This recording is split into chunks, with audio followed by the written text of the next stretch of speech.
안녕하세요. JJ 살롱입니다. 오늘 문장의 기록 시리즈는 아주 유명한 소설이죠. 헤르만 헤세의 데미안을 가지고 왔습니다. 이 소설은 저도 정말 푹 빠져서 읽었는데요. 그럼에도 이 작품은 읽는 내내 저를 여러 면에서 감탄하게 만들었지만 마지막에 이르러서는 오히려 조금 혼란스럽게 만든 그런 소설이었다고 고백하지 않을 수 없습니다. 오늘 또 문장을 먼저 화면에 띄워드리겠습니다. 그 문장은 이렇습니다. 그것은 내게 일종의 신상 혹은 성인의 가면처럼 보였다. 절반은 남자고 절반은 여자. 나이가 없고 의지가 굳세면서도 몽환적이며 굳어 있으면서도 남모르게 생명력 있어 보였다. 여러분, 데미안이 어떤 소설인지 아시지요? 한마디로 요약하면 한 인간의 내면의 각성, 자아의 발견에 관한 소설입니다. 저는 전에 한번 말씀드린 적이 있지만 개인적으로 성장소설을 크게 좋아하지 않았던 것 같습니다. 결국은 내면의 성장이라는 하나의 주제로 수렴되는 경우가 많기 때문인 것 같습니다. 그런데 이 헤르만 헤세의 데미안만큼은 제게는 개인적으로 성장소설이라는 범주에서 떼어서 독립적으로 배치해두고 싶은 그런 소설입니다. 왜냐하면 이 소설은 일반적인 성장소설과 달리 그러니까 한 사람이 자라는 과정을 수직적인 높이로 그려내지 않고 정반대 방향으로, 즉 수직적인 깊이로 그려내기 때문인데요. 다시 말하면 사건이나 시간을 통과해서 양적으로, 질적으로 성장하는 게 아니라 사건이나 시간과 상관없이 자기 내면으로 파고들어 암흑덩어리처럼 보이는 어떤 본질을 대면하면서 자신을 구하고 해체하고 추구하는 과정으로 나아가기 때문에 저는 이 방향성 자체가 제게는 너무 신선하고 대단하고, 그리고 왜 이 소설이 고전으로 남았는가에 대한 명백한 답을 얻은 느낌이 들었습니다. 정말 읽는 내내 감탄을 하면서 푹 빠져서 읽었거든요. 게다가 기술적으로도 저는 놀라운 점이 많았습니다. 소설이 처음부터 끝까지 일관적으로 주인공 싱클레어의 수직적인 내면의 이동을 오직 추상성에 기대어 서술하는데요. 이 점이 너무 놀라웠고 제게는 이 헤르만 헤세라는 작가를 찬양하고 싶은 그런 대목이었습니다. 와, 정말 인간은 정말 위대해. 어떻게 이렇게 쓸 수 있지? 하는 그런 감탄을 저는 읽는 내내 참 많이도 했던 기억이 납니다. 그래서 그만큼 문장들도 명문들이 많았고요. 제 문장 아카이브에도 적지 않은 수의 문장들이 적혀 있었습니다. 읽어보니까 주로 싱클레어가 하나하나 알을 깨는 과정에서 나왔던 문장들이 많더라고요. 그런데 오늘 제가 소개한 문장은 좀 다른 문장인데요. 그런 의미에서 오늘의 문장을 다시 한번 읽어보겠습니다. 그것은 내게 일종의 신상 혹은 성인의 가면처럼 보였다. 절반은 남자고 절반은 여자. 나이가 없고 의지가 굳세면서도 몽환적이며 굳어 있으면서도 남모르게 생명력 있어 보였다. 이 문장은요, 싱클레어가 자기 자신인지 데미안인지 모를 누군가를 그려놓고 그 그림을 보는 장면에서 나오는 문장인데요. 저는 데미안을 읽었던 오래전에도 이 문장 때문에 쇼크를 받았는데요. 지금 읽어도 너무도 특별한 느낌을 주는 문장입니다.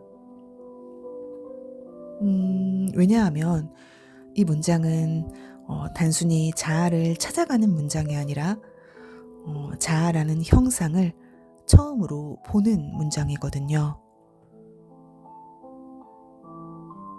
여러분, 자아라는 것의 형태를 생각해 본 적 있으신가요? 내면 깊은 곳에 있는 그것이 어떤 모습인지 한번 형태로 감각해 보신 적 있으신가요? 저는요, 단언컨대 없었습니다. 그리고 지금도요, 자아라는 그 본질이 형태를 가질 수 있다는 생각에 저는 오래 머물지를 못합니다. 왜냐하면 저는 싱클레어처럼 그것을 상상하고 그려볼 수 없기 때문입니다. 저는 이 나이가 되도록 제 자아를 그려낼 상상력이 없어서 그걸 보기보다는 그저 품고 있거든요. 그런데 소설 속에서 싱클레어는 그것을 손으로 직접 도화지 위에 그려내는데요. 보시다시피 싱클레어의 자아는 신의 형상 혹은 성인의 가면처럼 생겼고요. 절반은 남자, 절반은 여자고요. 나이가 없고요. 굳어있는 듯하면서 생명력으로 움직이는 것입니다. 이런 모습, 이런 탐색, 이런 묘사를 우리가 어디에서 볼 수 있을까요? 저는 정말 놀랍고 대단한 문장이라고 생각합니다. 저는 지금까지 많은 소설을 읽은 것 같은데요. 이렇게 자아를 직접 도화지 위에 그려낸 묘사는 정말 처음 본 것 같습니다. 그래서 저는 바로 이런 것들을 발견할 때 소설을 읽는 큰 기쁨을 느끼고요. 바로 이런 점 때문에 또 문학을 좋아하게 된 것 같습니다. 그리고 오늘의 문장도 바로 이 이유 때문에 이 문장을 선택하게 되었습니다. 그런데도 문장에 대해서는 여기까지만 언급해야 될 것 같고요. 왜냐하면 제 마음이 지금 너무 바쁘기 때문입니다. 사실 저 문장 하나만으로도 제게는 한 회분이 넘는 스크립트가 나올 것 같은데요. 이 데미안만큼은 저는 문장 말고도 이야기하고 싶은 게 또 하나 있습니다. 결론 먼저 얘기하면 마지막 장 이슈입니다. 저는 마지막 장인 종말의 시작에 이르기 전, 그러니까 그 전장인 에바 부인에 이르기까지 한 사람의 독자로서 정말 완전히 몰입이 되어서 절정으로 치닫고 있었거든요. 그런데 마지막 장에서 싱클레어의 내면의 흐름이 전쟁이라는 외부 사건으로 넘어가는 순간 너무도 낯선 감각, 톤이 무너지는 감각, 이걸 어떻게 표현해야 좋을지 모르겠는데 어떤 위질감 같은 것을 느꼈습니다. 예를 들면 마치 흑백 영화를 따라가다가 마지막 장면에서 컬러로 전환된 것 같은 그런 기술적인 어긋남을 느낀 것이었습니다. 그러니까 내면의 성장이라는 주제도, 그리고 상징적인 세계도 개인의 영적 각성과 그 진행 과정과 결말도 모두 일관된 내면 서사로 이루어져 있는데 갑자기 1차 세계대전이라는 역사적 사건이 끼어들면서 내면 서사가 역사 서사로 탈바꿈하는 어떤 순간이동 같은 감각의 이탈, 그로 인한 감정적 낙차. 이 문제가 제게는 너무도 크게 다가오는 겁니다. 물론 저 역시 헤르만 헤세의 의도는 이해가 되었습니다. 게다가 이 소설이 쓰인 시대적 배경을 생각하면 더욱 이해가 됩니다. 개인의 내면이나 성장, 각성이 전쟁이라는 거대한 외부 세계의 파괴 속에서도 유지될 수 있는가? 그런 작가의 질문도 굉장히 멋진 것이라고 생각했습니다. 그래서 마지막 문장 자체도 제게는 충분했거든요. 그럼에도 소설을 다 읽었을 때 오는 아쉬움, 소설을 푹 빠져 읽으면서 느꼈던 주제나 깊이에 대한 감탄과 감동이 마지막 장을 덮고 나서 그대로 이어지지 않고 약간 멈추게 된 느낌이 있었습니다. 그리고 오히려 감각의 이탈, 즉 갑작스런 화면 전환이 주었던 그 아쉬움이 마지막 장을 덮고서 계속 남더라고요. 그래서 저는 이걸 어떻게 해야 하나 한참 책 표지를 보다가 그 책 표지에 있는 헤르만 헤세의 얼굴을 계속 지켜보다가 잠자리에 들었던 기억이 있고요. 그리고 잠자리에 들어서는 또 바로 잠에 들지 못하고 한참 이 소설 생각을 했던 기억이 있습니다. 그러다 문득 겁도 없이 내가 작가라면 하면서 결말을 슬쩍 바꾸어 보았던 기억도 있습니다. 그러면서도 참 고통스러웠는데요. 누가 감히 이 헤르만 헤세의 소설에 손을 대겠습니까?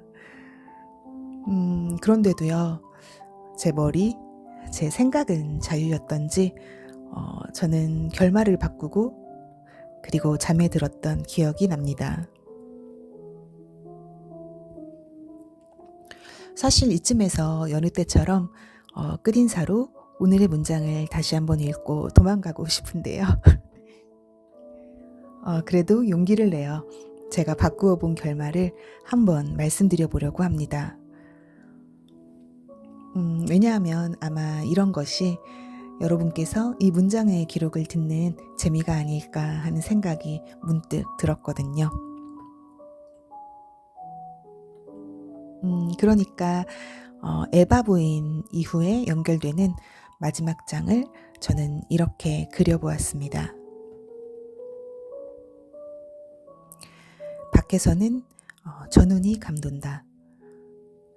에바 부인이 쟁취당하여 싱클레어에게 온다. 두 사람의 현실적 접촉 직전 혹은 그 순간 싱클레어는 자기 자신을 만난다. 그리고 동시에 전쟁 소식이 들린다. 어떠신가요? 저는 한 사람의 독자로서 이 유명한 작품 데미안을 읽고 결말을 다시 써보는 그 지점에 이르러서야 비로소 독서를 마칠 수 있었습니다. 또 뵙겠습니다. 감사합니다.